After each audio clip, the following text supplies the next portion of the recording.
And I won't bore you with the time to repot this, but you can see it's a very different feeling from before.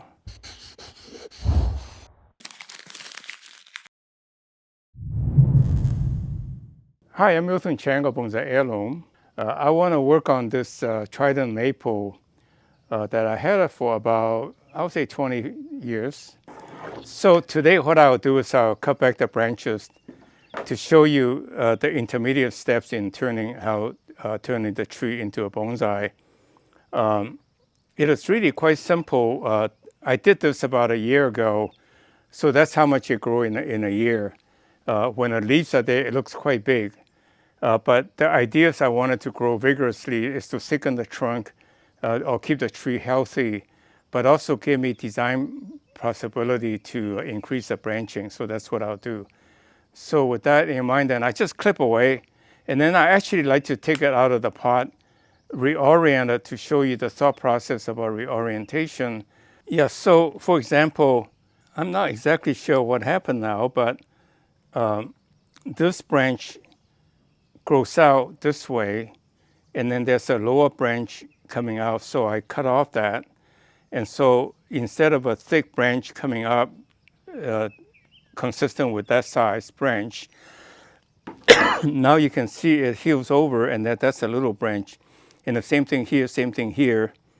And I just keep doing it, and you can see this was a trunk growing straight up. I cut it, and it now heals over, and this will heal over too. So that's how the process of how you create taper, that was one of the questions, how do I create taper?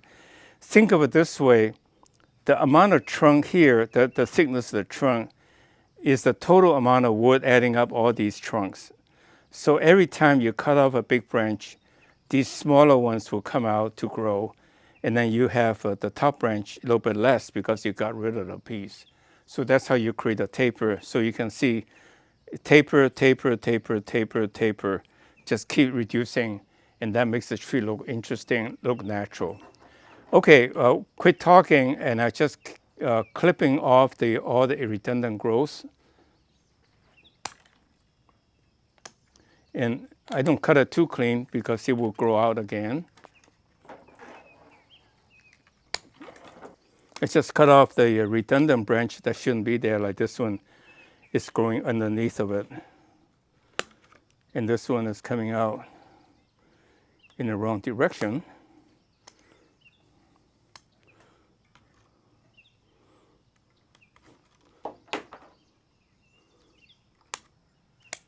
I retain this one because I may bend it down a little bit to make a branch going out this way someday, maybe, but at least I keep my options open. So I'm just cutting off all the obvious redundant branch that I will never use. And then what I'll do is I'll take the tree out of the pot to reorient it to see if I have any design opportunity to make it look better. I don't know for sure, but my gut feel tells me I would. Like this one is going up. I really wanted to go this way, so I just cut it off. And then the bottom one will grow.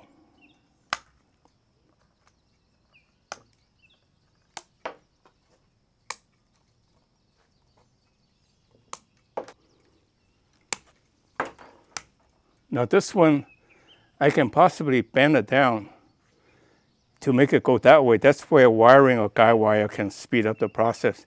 If I cut it here for this branch to develop that way, using the clip and growth method, I probably need 6 months more. So I cut it off here, and I can imagine a branch someday will be going this way if I wire it.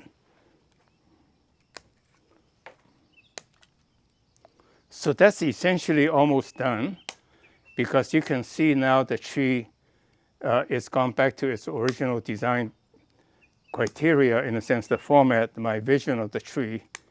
And so I think I'll let this branch grow out, but in the meantime, let me just cut this off.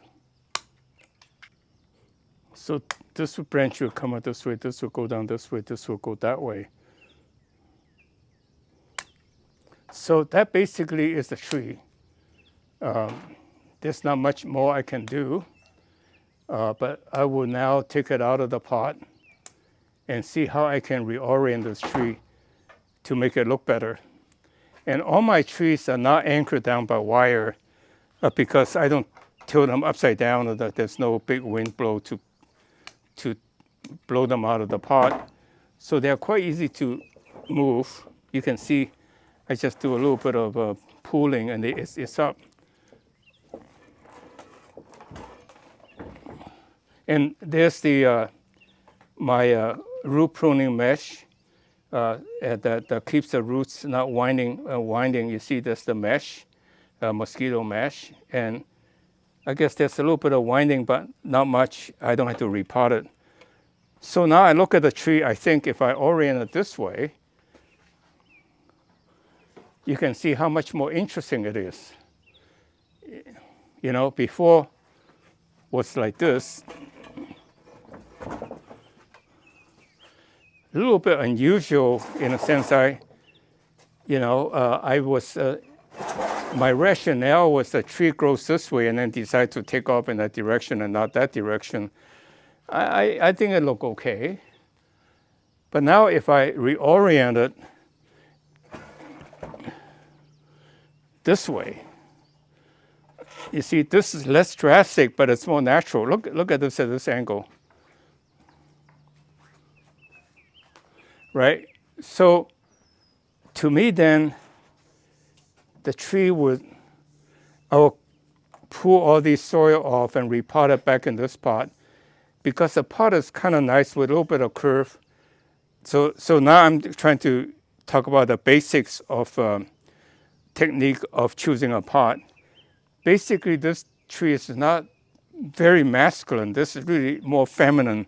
And so this pot kind of rhymes with this design. And then the width of this trunk is about the thickness of this. So all in all, it's a pretty good pot for this, but the orientation wasn't right. And so now I think you can imagine a tree didn't grow quite straight up in the beginning, or the land tilted. And so the one side branch starting to take off and move up. And that looks much more consistent with nature, and we are trained to look at what natural tree looks like to feel good about them. And so that's what I would do. And I won't bore you with the time to repot this, but you can see it's a very different feeling from before. Again, this is now, and this is before. Using my soil, the tree grows really well. You saw how much the branch grows. That was about 6 months ago when I pruned it. And, you know, they are very healthy and very easy to maintain. It keeps moisture well and seal the air in, perfect combination. With that in mind, today the basic technique I want to show you, one is to let the tree grow, and you wire it a little bit if necessary, or use guy wire to shape it. And as you clip it, you let the tree grow vigorously by fertilizing it and using my good soil. And then when the branches give you a lot of ramification, I kind of always emphasize, you know, reducing the taper by cutting the tree off the extra branch so that the side branch should be small, and then the next level of branches to be smaller than the one before, to create a nice taper and a turn as you design it. And keep the tree in the ground, let it grow thick, and then prune it to shape it as you go. And occasionally move it up to tilt it to the way you wanted it so that it will grow naturally. And then the other thing I point out is that you let the tree grow, that's fine, but then occasionally you do a major revamp, but taking it out of the pot to reorient it to see how you can optimize the design. And the other technique I was trying to tell you is that you pick a pot with the base thicker or about the thickness of the pot, so that it looks more kind of a naturally pleasing. And then in this case, I took it out, reoriented, and decided to stay in the same pot because I like the soft curve to match with the soft curve for the pot. And again, this is an Yixing pot. It's called the purple clay, which is really, in fact, brown. Very muted color to not compete with the look of the tree. You focus on the tree, the pot is there to just to support it, to grow it, to complement it. I hope you like the video and share with a friend so that we can grow our community. Subscribe to our channel and click like. And I thank you very much for watching. Merry Christmas or Happy New Year, and see you next week.